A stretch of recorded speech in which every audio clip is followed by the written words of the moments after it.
जय हिंद दोस्तों। जय हिंद। पशुपालकों के लिए, डेयरी फार्मरों के लिए आज एक बहुत ही महत्वपूर्ण बात लेके आए हैं।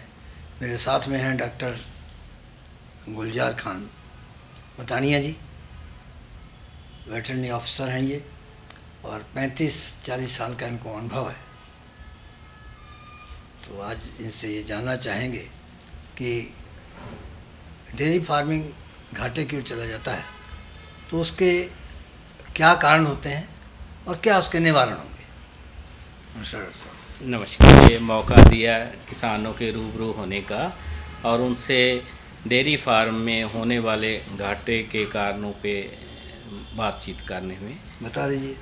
आज हम आपसे जो बात करेंगे, देखिए जो डेयरी फार्म का मुनाफा है वो निर्भर करता है दूध की मात्रा और गुणवत्ता पे। जो दूध का रेट मिलता है किसान को, वो कितने किलो दूध दिया गाय भैंस ने और उसकी गुणवत्ता क्या है, उसमें फैट परसेंटेज कितनी है, उसमें SNF कितनी है। दूसरा, डेयरी फार्म का मुनाफा निर्भर करता है कि पशु कितने कम बीमार हुए।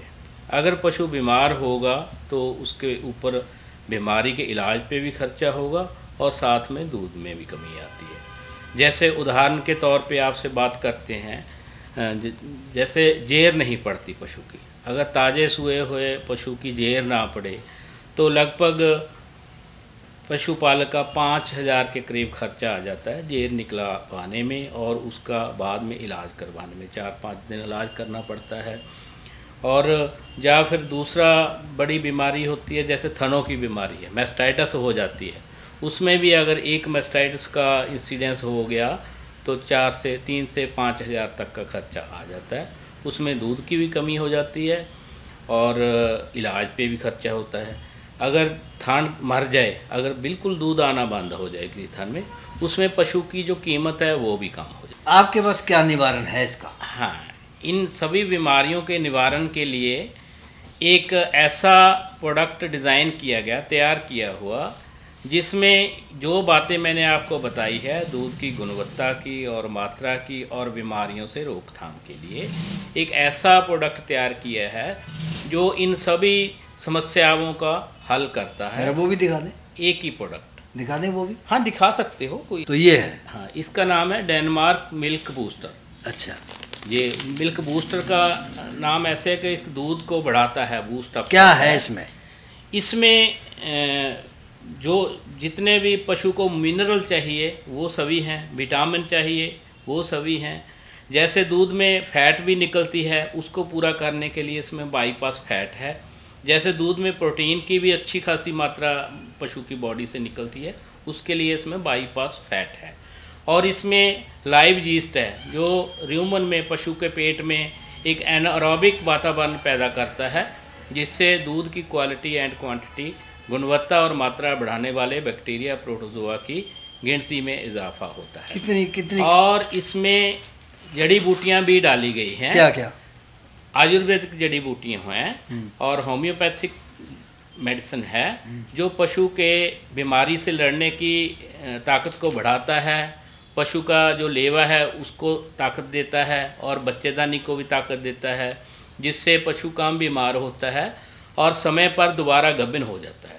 जैसे घाटे की बात करनी थी, हम कर रहे थे, उसमें है अगर किसी भी किसान का पशु समय से गब्बन ना हो, जैसे 2 से 3 महीने का समय होता है ब्याने के बाद दोबारा गब्बन होने का, अगर पशु इससे ज़्यादा लंबा समय लेता है तो उसमें फार्मर का जो मुनाफा है वो कम हो जाता है, जिसको हम डॉक्टरी भाषा में काविंग इंटरवल बोलते हैं। बच्चा देने में और बच्चा देने में कितना अंतर है बच्चे में, उसको भी ये मेंटेन करता है, पशु जल्दी गब्बन हो जाता है। कितनी खुराक इसकी देनी पड़ेगी? हाँ, इसकी जो टोटल खुराक है वो 200 ग्राम है।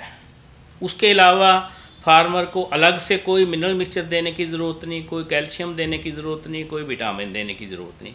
इसमें लगभग 30 तरह के इंग्रेडिएंट हैं जो पशु के लिए अति आवश्यक होते हैं और उन सभी की पूर्ति ये 200 ग्राम मात्रा में पूरी हो जाती है। एक दिन में खाली 200 ग्राम देना है। एक दिन में? हाँ, उसको 100 ग्राम सुबह, 100 ग्राम शाम को भी दे सकते हैं आप।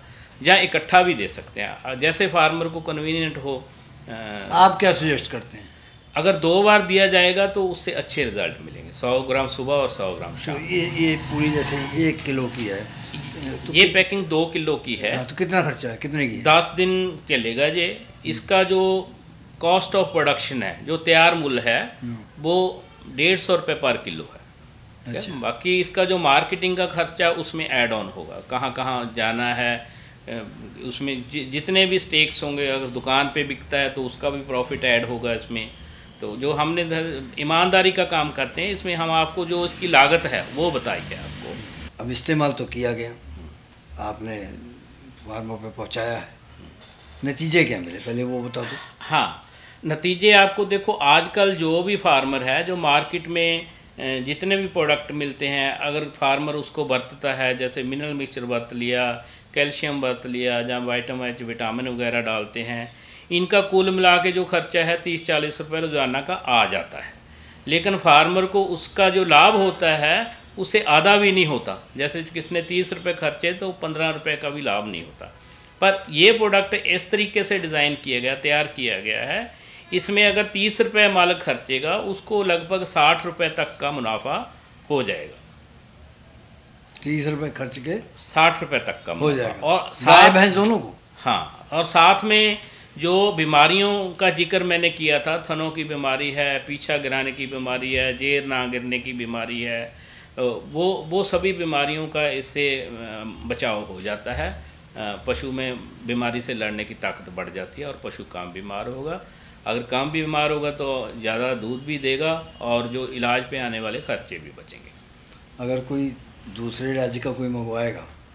हाँ, ऑल ओवर इंडिया जो भी इसको मंगवाना चाहेगा हम भेज सकते हैं ट्रांसपोर्ट के ज़रिए जहाँ से, लेकिन जो उसका खर्चा है ट्रांसपोर्ट का वो मालिक को अलग से देना होगा। तो ऐसा ना कि आपको दाढ़ी से मूछ भारी हो जाए, खर्चा इतना हो जाए, ऐसा नहीं है। अगर इसका जो डिब्बा है वो 12 किलो का डिब्बा है, ठीक है। अगर हम आम ट्रांसपोर्ट से बेचते हैं तो 12 किलो पे 100 रुपये का खर्चा आता है ट्रांसपोर्ट में। उसको हैंडलिंग चार्ज वगैरह लगा के 50 रुपये और लगा लो, 150 रुपये में चला जाएगा वो 12 किलो का डब्बा। आज के प्रोग्राम में बस इतना ही है और इसके लिए हम आभारी हैं डॉक्टर साहब के, बहुत बहुत धन्यवाद। उम्मीद करते हैं कि फिर मौका देंगे। जानी साहब, आपके लिए बहुत बहुत आभारी हैं हम, जो किसानों को आप हमारा तजर्बा उनके पास उपलब्ध कर रहे हैं और किसानों को इस प्रोडक्ट का फ़ायदा उन तक पहुँचता कर रहे हैं। इस प्रोग्राम की पेशकारी के पीछे हमारा एक ही मकसद है, वो है किसानों और पशुपालकों की आर्थिक दशा में सुधार लाना, किसान हित सरकारी और गैर सरकारी योजनाओं की जानकारी देना और किसानों को जागरूक करना। हमारे किसान भाई और पशुपालक भाई किसी तरह की खाद्य सामग्री या पशुधन की अगर खरीद करते हैं, जब बिक्री करते हैं, तो उनको ये पूरी सावधानी पूर्वक करना चाहिए। किसी तरह की खरीद फरोख्त संबंधी या किसी प्रकार की विवाद से हमारा कोई संबंध नहीं है और ना ही हम किसी तरह की जिम्मेदारी लेते हैं। धन्यवाद।